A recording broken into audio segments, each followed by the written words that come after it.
ngồi hay lung leng khua vẫn cho cái số cái gì nè program cái này á zain cái MLA Miss Berili cái số cái gì à hiện nuông khóc mấy anh khua mình bụi tắc tắc cái tai à khăn cái cover lấy thế lâu à hiện khua chơi thì gì nữa nuông khóc mấy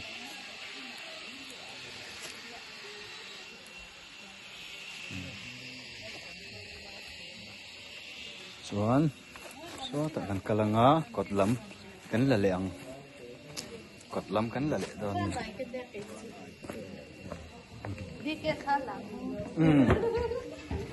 maro tha kan la le lok don ni pai pai phot yan high school campus ani ya hi an school lungleng school compound ani ya khop maya yan kal suak lak don ni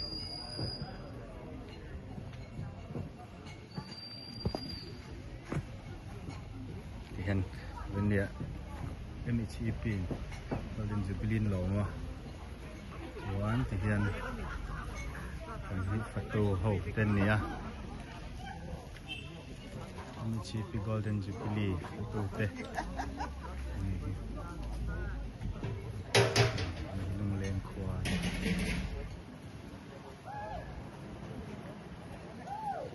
so ta sa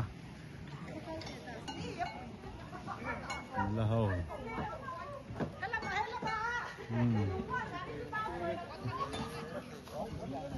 Bye con. Tụi con lên, chụp bài đó, chụp bài gì đấy. Cái nó lên hoàn tất. Hey, betul deh, nol kalau kita mak. Jangan nak tambah ni kalau velo pa. Lagi nak kan lokal yang. Lokal ya, lokal ro. Tem sian pate an omalom. Tu tenge. Soyi pasal nun ki maka. Ani. Ani. Cici pakan yang lo saya tu nak mah.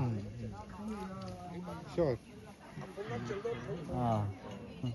Thế tại hen để xem hầu